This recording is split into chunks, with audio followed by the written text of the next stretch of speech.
Olá, bem-vindos ao Fim de Expediente Podcast. Eu travei pra falar, eu sei. E hoje o nosso tema é: existe relacionamento amoroso sem dependência emocional? Não. O que você acha? Essa é a minha opinião. O que você pensa? Me conta. Então, a minha opinião é, também concordo. Não tem. Por que você acha que não tem? Porque eu acho que não existe nenhuma relação sem algum tipo de dependência. O problema é o nível de dependência. Então, eu acho que existe uma codependência saudável, se fosse pra gente definir. Mas o que é codependência saudável? O que você quer dizer com isso? É quando você tá numa relação e aí você, primeiro, quando você tá numa relação, você depende de várias coisas nessa relação pra ficar bem.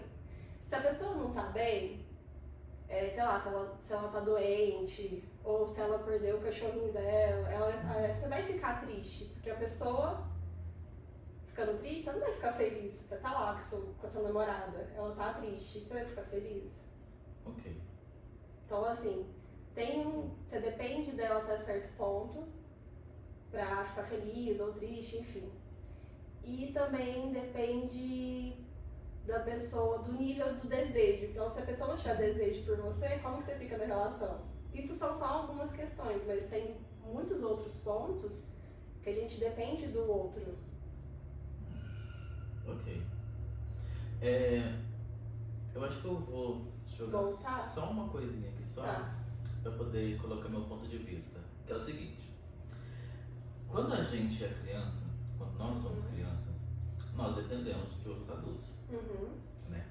E aí a gente vai se formando a partir desse ambiente, conforme o ambiente vai dando pra gente algumas coisas ou não vai dando também, porque se o ambiente não me dá segurança, eu vou crescendo como uma criança insegura, né? Se esse ambiente me dá segurança, eu vou crescendo como uma criança segura, pronto. Quer dizer, então, que esse ambiente ele é muito importante para eu poder também desenvolver determinadas características. Porque a gente pensa assim, as únicas coisas que são essenciais para a vida são água, comida, atividade física, mas se eu sou uma pessoa que emocionalmente não me sinto segura para ir atrás daquilo que eu quero, peraí, tem alguma coisa errada aqui. Mas quem que me dá isso é o ambiente que eu tô, onde eu vou me E as desenvolver. relações. E aí ao longo da vida as relações amorosas vão dando isso pra gente, porque quem não era seguro, a gente já conhece casos assim, né? Que a pessoa era muito, muito segura, muito bem e tudo mais, e depois de uma relação ela se torna extremamente insegura. Então, tem uma confusão também nisso, né? E então quando eu penso em ser dependente, essa dependência dentro da relação, essa questão de o outro estar bem para eu poder também estar bem, mas uma questão de que as relações elas vão me tornando uma pessoa melhor ou me tornando uma pessoa pior. E aí já é uma dependência também. É uma dependência, só que a gente pensa que todo tipo de dependência como se fosse ruim. Eu acho que, de alguma forma, a sociedade, a cultura foi criando uma relação de fato dependente, que a gente tem que fazer tudo com a pessoa, que tem que ser aquela coisa alma gêmea, sabe? Uma coisa só. De alguma forma eu acho que foi colocando isso na cultura, nos filmes, enfim. Mas eu também acho que também tem um outro ponto também. Que se por um lado tudo era muito tipo assim, tem que ser sempre junto. Agora foi pro extremo, entende? Você não pode depender nunca. Então não tem um meio termo, é só ou você depende ou você é totalmente independente. Isso. E existem muitas pessoas que se frustram e ficam mal porque acham que estão dependendo de alguma forma do parceiro. Ou, se eu depender do meu parceiro, eu não me amo. Mas eu também acho que tem algumas outras coisas também. Que o depender do parceiro também é sentido como se fosse um tipo de fraqueza. Se eu vulnerabilidade. Dificuldade em ser vulnerável. Mas estar numa relação é se colocar em vulnerabilidade. Não tem como você estar numa relação e não se sentir vulnerável em algum momento. Só que tem gente que entende que ser vulnerável é a mesma coisa que estar em perigo. Porque como que eu me coloco vulnerável na mão de outra pessoa? Como que eu dependo, né? Que é isso. De como que essa relação vai acontecendo para que eu fique bem. E aí, isso em geral são pessoas que cresceram onde? Uhum. em lares onde a vulnerabilidade não era reforçada, pelo contrário, era punida. Sim. E também por isso que eu penso que as relações amorosas hoje as pessoas têm evitado, sabe? Porque estar numa relação é você ter que lidar com esse desconforto. Sim. De depender do outro. Até porque muitas vezes estar numa relação é você também tratar e sarar traumas seus. Porque a gente pensa assim, ó, relacionamentos ferem, mas relacionamentos também curam. É um espelho. Toda relação, seja de amizade, amorosa, familiar, mas a relação amorosa é um espelho. Ali você vai ver seus medos, seus traumas, suas partes ruins. Mas também tem um outro contraponto também. A partir disso você vai ver, vai poder entender, acolher.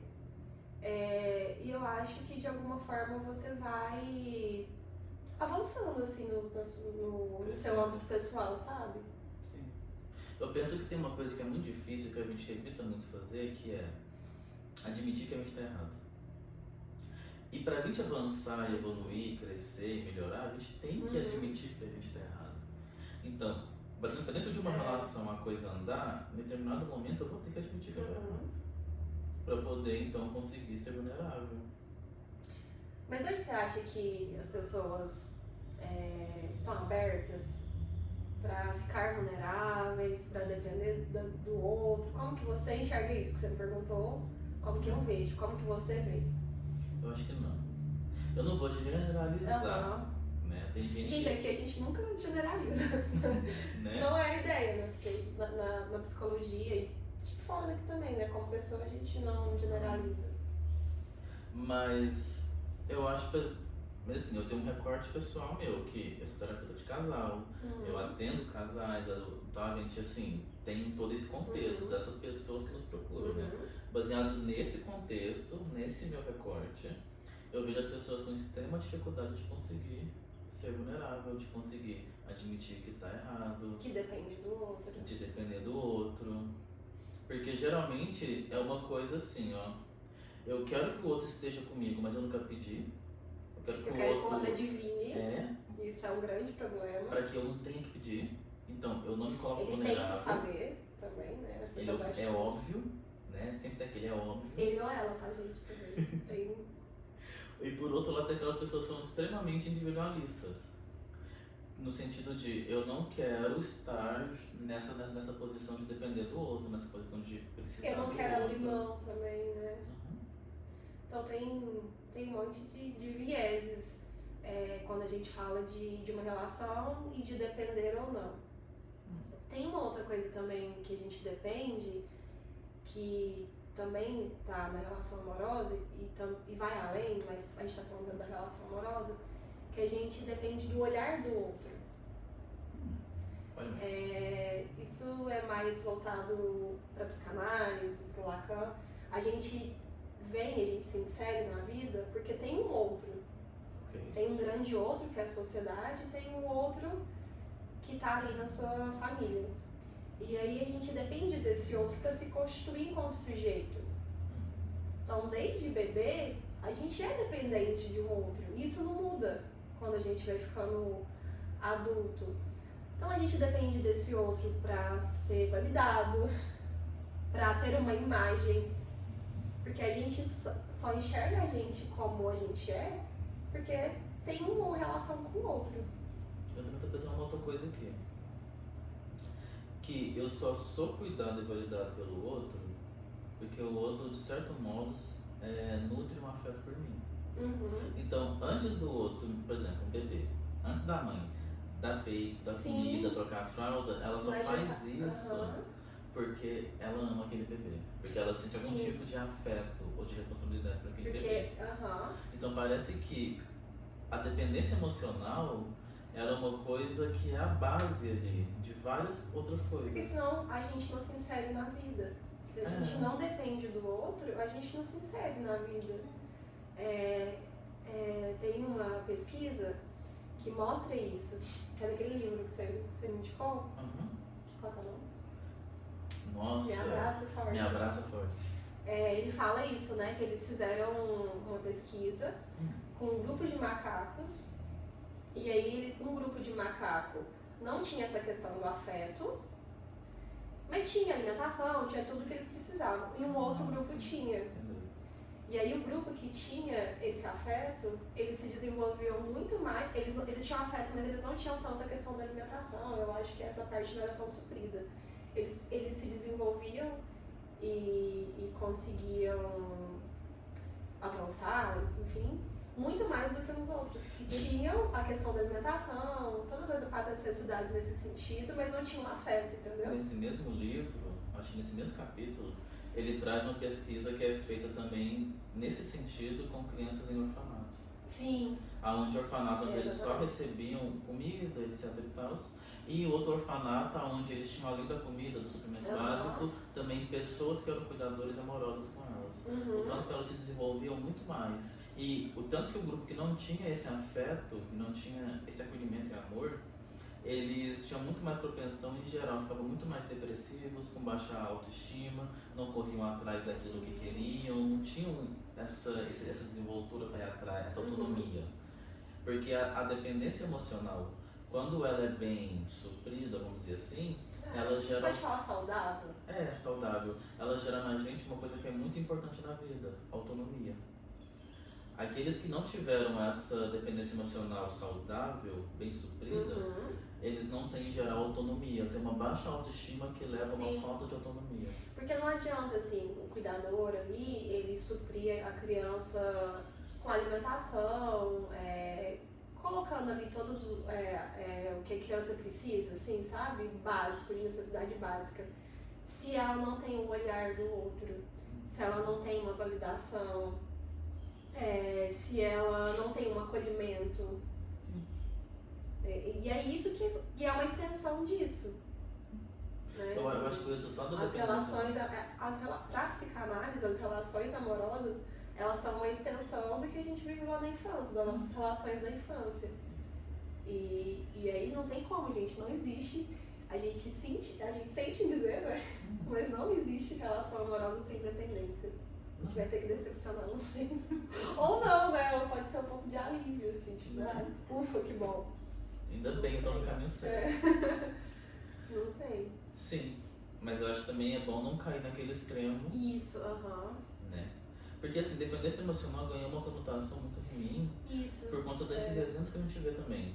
De pessoas que estão em relações ruins, que não conseguem sair dessas relações ruins por conta dessa dependência emocional. E aí a gente ficou só nisso. Esquecendo que a dependência emocional também tem um outro lado.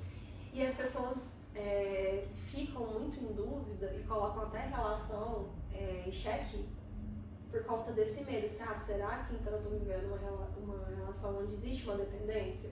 Tem alguns pacientes que chegam e falam, nossa, mas eu acho que eu tô tendo uma relação de uma dependência com o meu namorado. E quando a gente vai conversar, não é nada daquilo. É um outro lado saudável do que a gente está conversando. Mas realmente, eu acho que tem se focado muito nesse lado e não tem ninguém falando o quanto que, até certo ponto, isso é saudável. Porque não existe esses extremos que a gente está pensando também é o seguinte. Várias coisas têm seu lado bom e seu lado ruim, mas tudo. Tudo. Né? Medo é bom e é ruim. Ansiedade é bom e é ruim. Felicidade e alegria são bons e são ruins também. Porque a felicidade por um lado é bom, mas por outro lado pode estar mascarando uma coisa muito ruim. Sim. Né?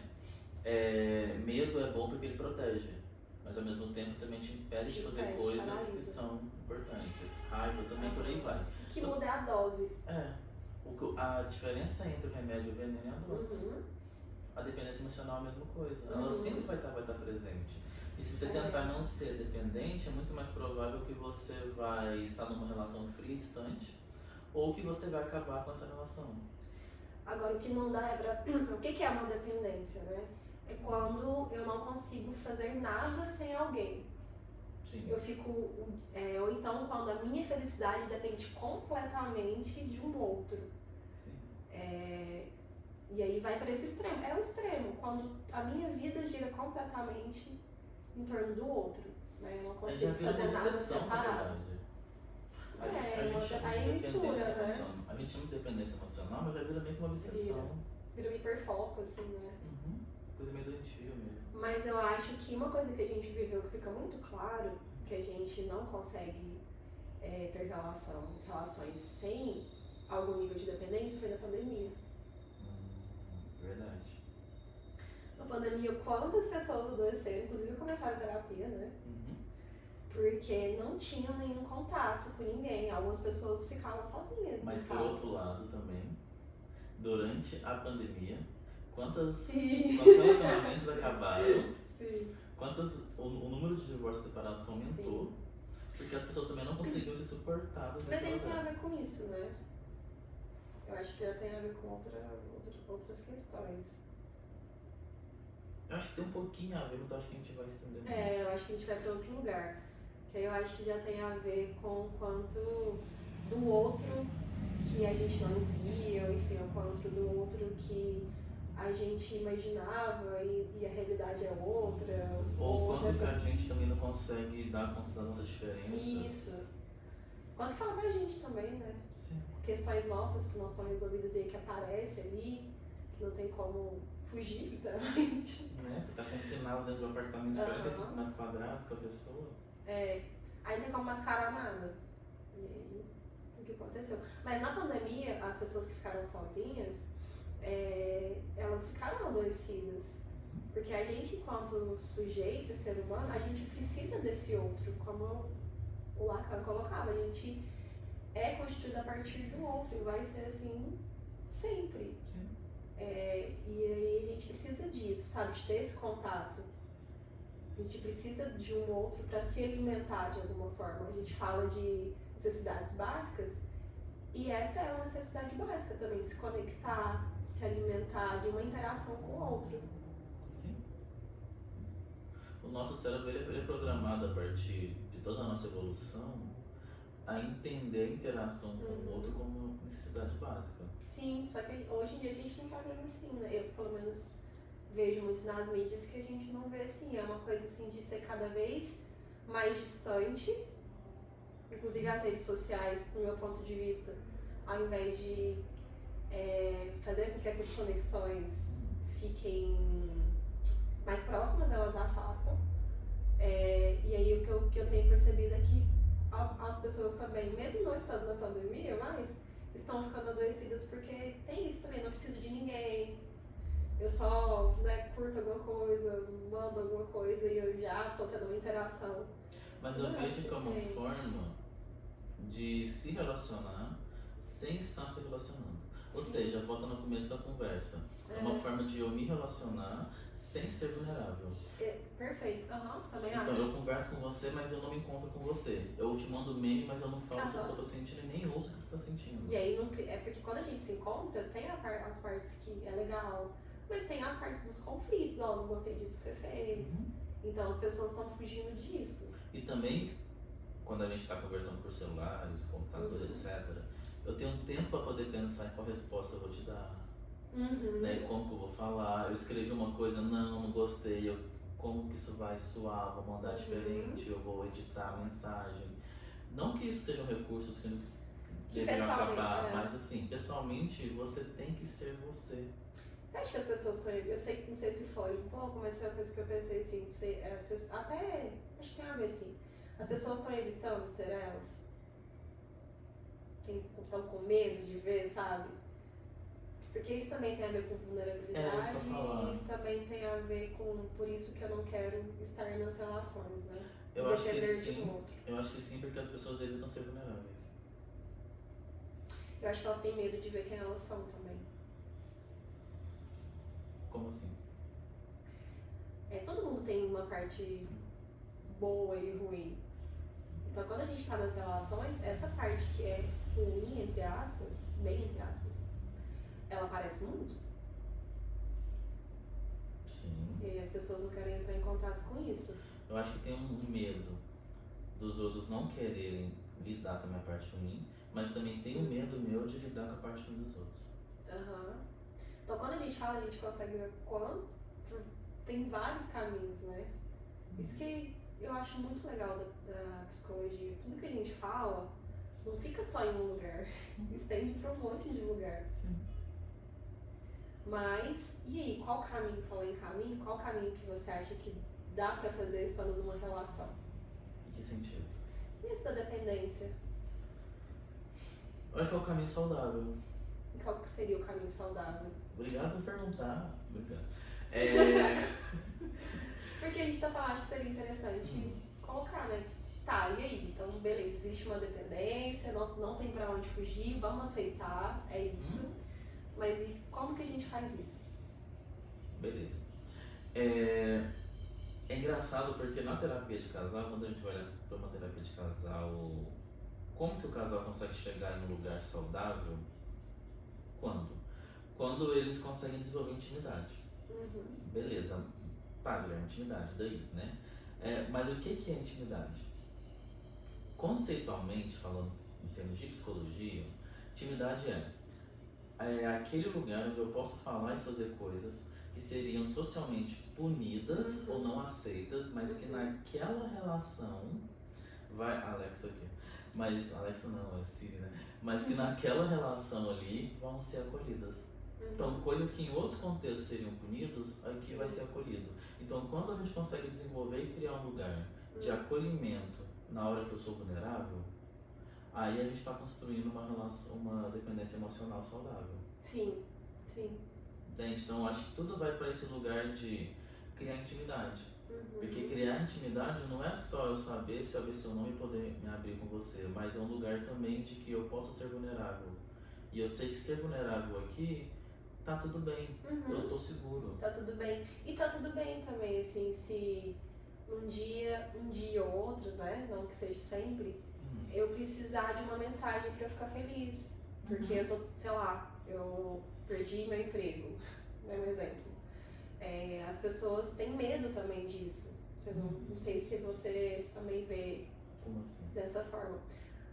Eu não posso depender de uma mensagem pra eu ficar feliz, de jeito nenhum, sabe?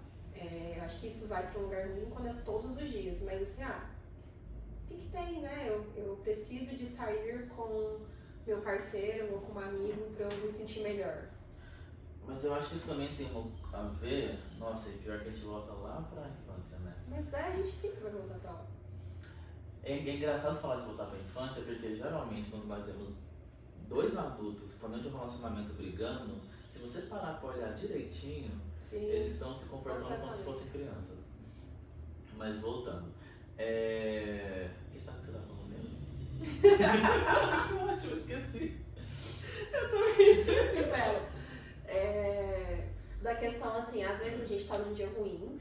Sim. Sei lá, eu perdi o emprego, perdi meu cachorro, e aí eu preciso de alguém pra me sentir melhor, sabe? Pra me tirar daquele buraco ali. Mas eu fico pensando o quanto que isso não tem a ver com, por exemplo, as suas experiências de vida foram te mostrando, ou você foi de alguma forma interpretando que toda vez que eu peço acolhimento, ou toda vez que eu me mostro vulnerável, eu não recebo acolhimento e sou punido. Para de chorar, para de reclamar, mas é só isso, é tão pouco, etc. Eu vou me fechando.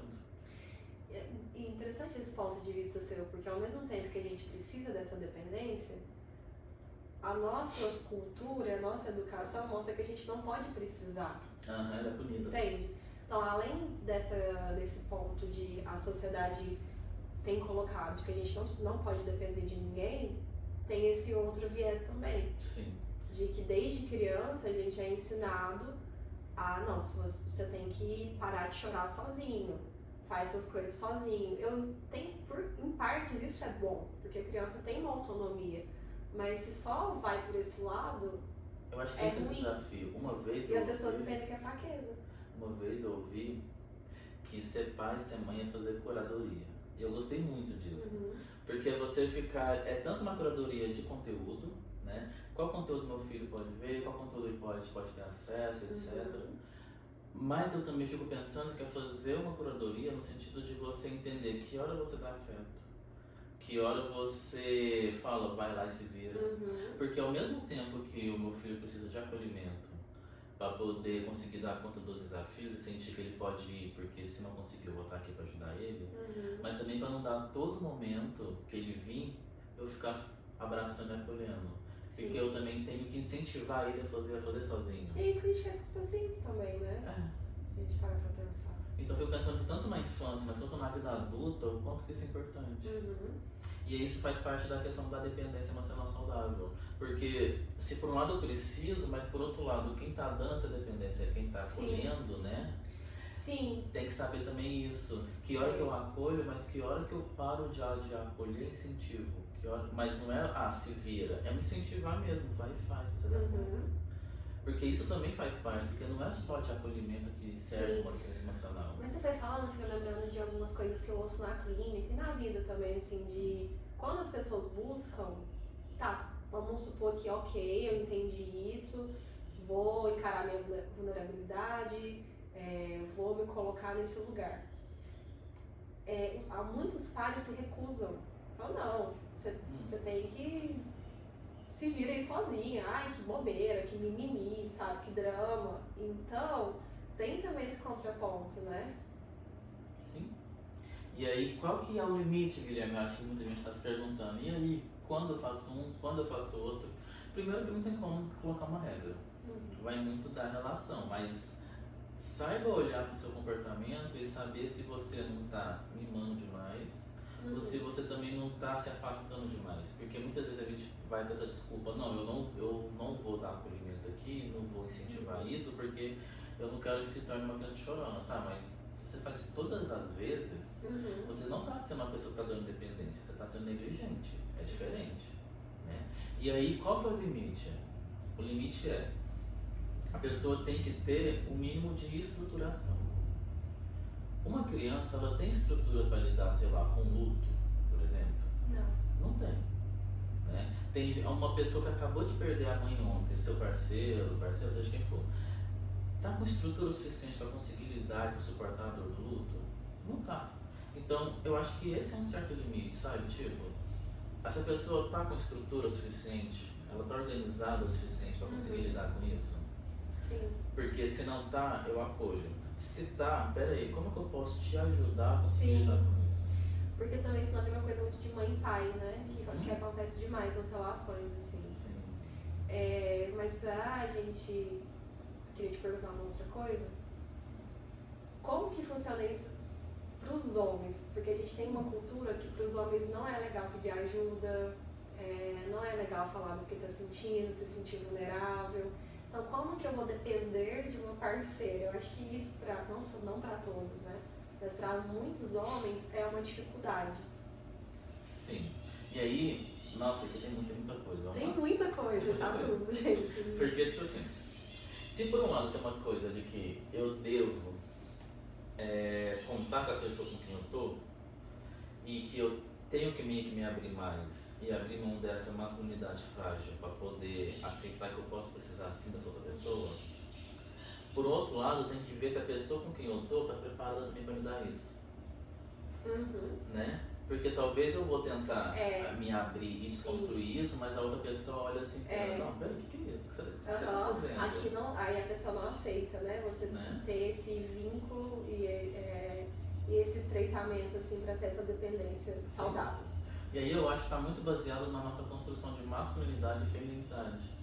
Na nossa construção de masculino e feminino. Porque, querendo ou não, culturalmente se esperam determinados comportamentos do masculino. E às vezes esse cara ele quer sair desse lugar de ser fechado, de não poder contar, mas a outra pessoa que está ali tem uma construção de masculino que é, não, pera, mas homem se comporta assim. Você é homem, você não deveria estar chorando. Sim, você não deveria. Ou então assim, tudo bem também se não der certo aqui, tem um monte de outras pessoas, né, assim, não preciso de você. Né? Tem disso. Tem essa cultura e essa fala muito no campo do masculino. Sim. E eu vejo que existe uma dificuldade de bancar isso, de assumir isso, porque para todo mundo vai existir essa dependência. Como assim? Como assim, qual parte? A última, de bancar isso. De bancar isso, de aceitar, sabe? De entender que não tem pra onde fugir. Nós, enquanto sujeitos, somos assim. Não dá pra querer criar uma imagem que você não vai depender de ninguém. Que às vezes você sei lá, porque é muito difícil a gente ver um cara pedindo colo, sei lá, pra namorada. Você, amor, eu não tô bem, será que você podia me ouvir? Acho isso muito raro. Ou então, será que você podia me dar um apoio, isso aqui que eu tô fazendo? Tô sentindo que, sei lá, não tô me sentindo muito seguro aqui.